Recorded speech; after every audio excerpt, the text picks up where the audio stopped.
everyone, welcome back to PHAMCAST. I'm still here and happy to be with Dr. Dave Harper, chiropractor, functional medicine, and oh so much more, wanting you to be the maverick or hero of your own health. So in the first segment, Dr. Dave, you talked about your mom, and I know she meant the world to you, and my condolences that she's passed in the last year and a half. And she had Alzheimer's and dementia. She did, yeah. And can you speak to first, before we dive into anything more, what that was like as a family member? And I mean, try to take off your chiropractic hat and your healthcare professional hat and put this hat on of being a son.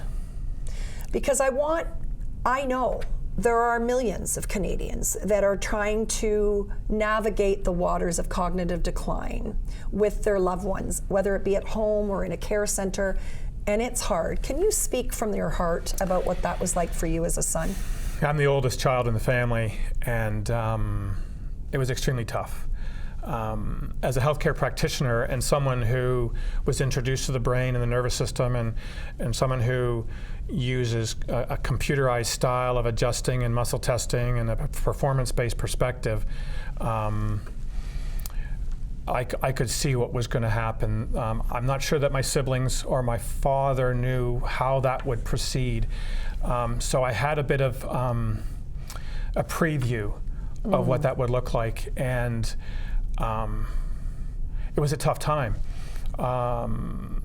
Part of what I've done in my clinic, Marg, is help coach people in understanding how to express the emotions, how to understand the different parts of who we are as human beings. And I might say that we're not really taught how to be human in school. We're taught math and arithmetic and how to write and how to do certain self-care things when we're potty training, et cetera, but I don't think that we're really taught how to be human and how to express that humanity when a loved one goes through things like that. And so I've always been the type of practitioner that would not want my patients to do something that I was not prepared to investigate or experience or get myself involved in first. I wanted to experience the therapies, experience the tools before I would bring it into the clinic.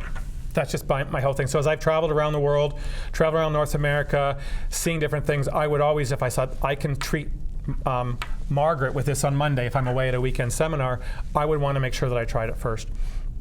So I really truly entered into a mourning period early on and fully embraced the sadness and fully embraced what it meant so that I could speak to it in other people's lives. You know that we've talked about this. When a loved one passes, whether it's an in-law or a parent or a child, or there's someone that's involved in a health concern, my heart breaks for those families that are dealing with children with various different types of conditions that may never change.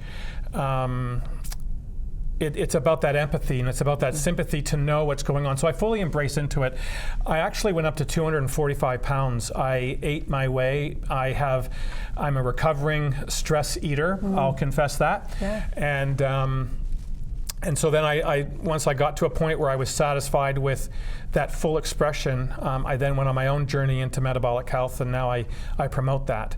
And then lost 55 pounds. But it was an intentional time. I grew up in Oakville, and it was Tim Hortons Donuts. So, but it was a tough time because I could see what was going to happen. I knew what was going to be around the corner. My mom has 7 grandchildren, and I may get a little bit choked up. That's okay. They'll never know my mom the way that I knew her, and that really was part of the toughest part of it, because my mom grew up as a teacher in Oakville. She taught kids at Lynbrook Public School for most of her career. For those again that know, it's right across from St. Mildred's, I believe, on I even forget the street name, but I know exactly where it is, and Lynbrook Road. And so her desire to be with her grandkids and to love on them, they missed much of that. And it didn't have to be. So like everything else, there are preventative actions, and there are ways that we can baseline cognitive performance and cognitive awareness And I have a mission that I don't want anyone else's brain to go through this, that we want to save as many brains ahead of time. Exactly. So let's talk a little bit about some of those practical tools, because that's what these discussions at this table are about. So when you're talking about some of the tools that family members, from a preventative lens can do to help continue to stimulate brain and cognitive health, what are some of those that you would suggest to your patients?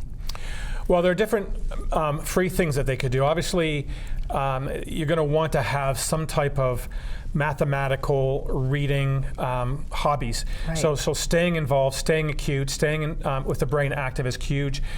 What's interesting is that when this all happened, I went down to the Canadian Brain Institute and I asked them, this is many years ago, maybe it's changed, I don't think it has, but in their white paper they identified that the number one risk to cognitive decline was not getting out and moving. So getting into nature, getting into sunshine, getting out into the woods, staying active, being able to move was the number one thing. And you as a massage therapist and myself as a chiropractor, we are part, and the physical therapist, all these movement therapists that we have, FST, everything is all about trying to protect and maintain muscle mass, movement, and staying active. Absolutely. And staying away from the chair.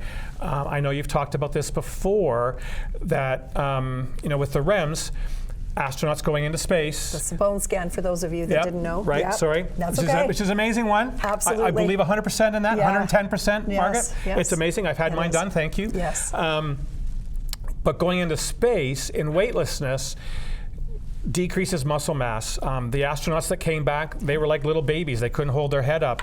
And so there was a woman named Joan Vernicus. Don't know if you know that name or not. I don't.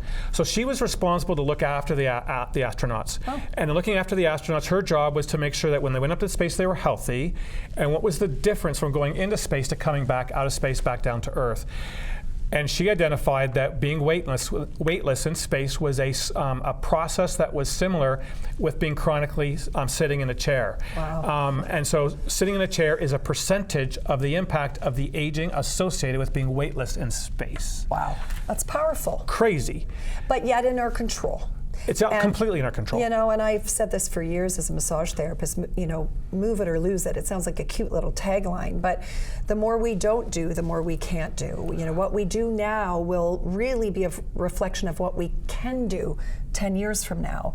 And yet, because of the nature by which we live now, these glowing rectangles everywhere we turn, sedentary lifestyles, busyness, and disconnection, the most connected world we have ever lived in electronically, but the most disconnected from ourselves and from community. And I would argue to say, you brought up two things, movement and nature. We know the unbelievable benefits of nature and being out in that. And I don't know if you know this, speaking of Niagara Falls, and I forgot to mention it last week at our launch with Mayor that was awesome, wasn't it? Well, it was so much fun. It was so much fun. It was awesome. It was a party. Yes, but I was commissioned, it's probably 10 years ago, to write an article for the New Yorker magazine. Wow. On the power of Niagara Falls, literally the water and the nature to our health. And it was published in the New Yorker magazine. I didn't say that from the stage there. But why am I saying it now? Because movement and nature, but the other piece to that, which usually comes together, is community and connection. When you're in space, you might have one other cohort, but you're not involved in community and connection. And so as you were saying, playing cards with somebody or going for a walk out in nature with someone, you're in community.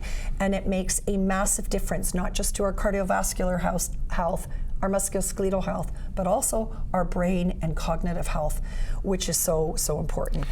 It is, because this decreased brain resilience syndrome, this sympathetic storm that we get driven into, will cause an aging of the brain faster than what we want. So getting into nature, but getting out into sunlight. Sunlight's critical, and then breathing. Most of us breathe from our upper lungs rather than our diaphragm, so just having good breathing practices, which is a simple, free thing to do. And with us every day. Absolutely. And then so we move, we get into nature, we get into sunshine, and then we learn to breathe. Box breathing's important. That's one of the things I learned from the Navy SEALs, this mental capacity. It's so critical, it's so important. Our circadian rhythms influenced by the sun. and using just simple tools to bring light.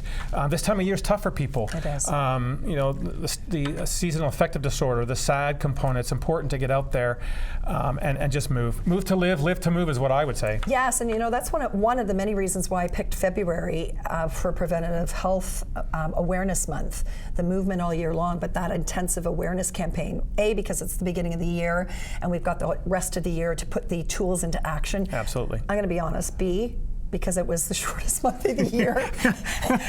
and making sure, putting out content for 28 days straight is a big feat. But also because of this, because February can be a really hard time for people. It can be a hard time. It's a dark time. It can be a very depressive time, especially in the Northern Hemisphere where we live, and part of that is because people are inside and they're not out in the light, as it were. So thank you for bringing that up. Yeah, now, no problem.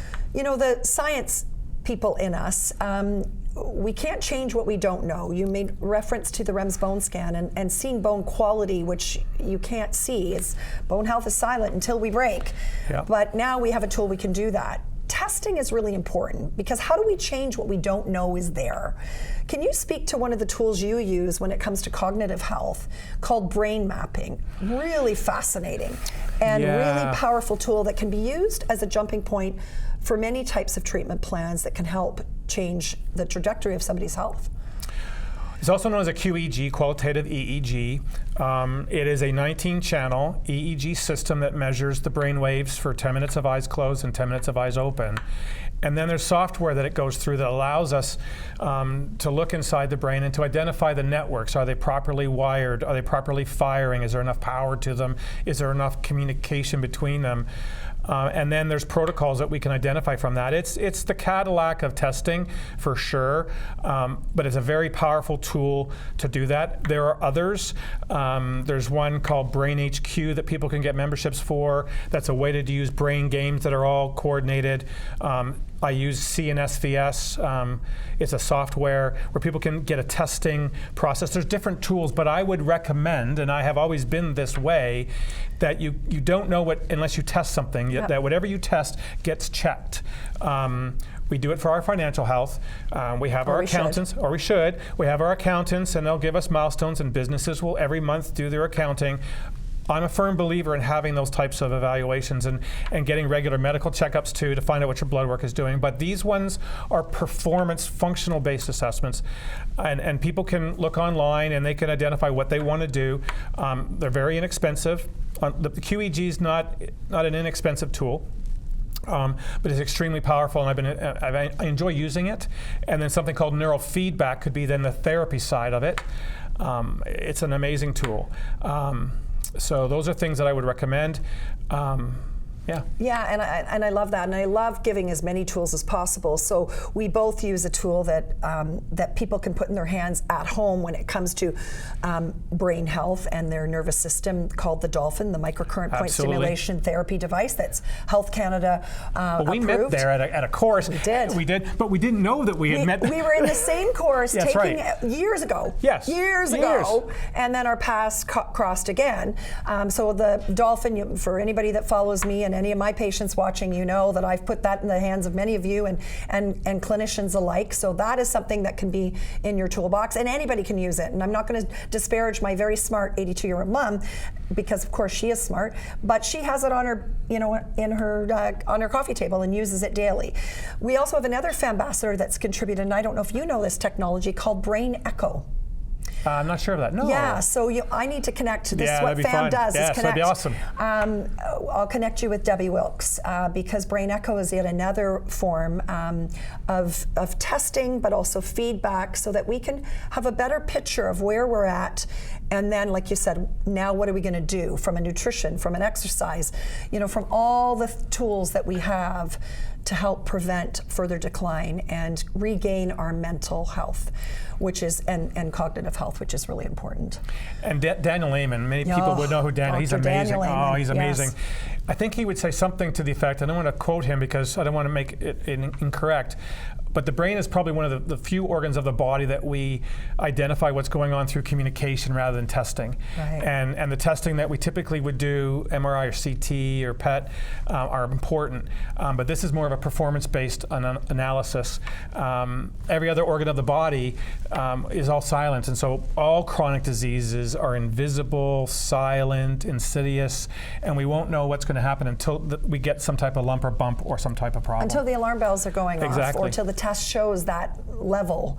And I always talk about, and I said this on the stage at a conference in Ottawa that I was privileged to speak at, a real estate conference in collaboration with Heal House, about the opportunity gap. And that's what I talk about. You know, there's wellness here and sickness here. And our sick care system hops in once we have the alarm bells going off. Well, let's get curious. Let's get into action in this opportunity gap so that we can prevent that eventual diagnosis and live with optimal health for our entire health span and lifespan. And I have GAP as an acronym, as our general adaptive potential. So we can have a positive health gap, meaning that our capacities are more than what we need. That would be an athlete that is involved in a sport where their functionality can outperform what they need as that dynamic. Or a negative gap is when we're in decline, or we don't have enough to be able to fuel what we need. So we speak the same language. I love it. I love it. All right, well, you're going to stick around. Yes, I am. Because we're going to come back and we're going to talk about a really cool project that Dr. Dave is working on that I'm so excited because it's now being integrated into the family, the FAM movement, and lots more. So stay tuned. We'll be right back here at PHAMCAST.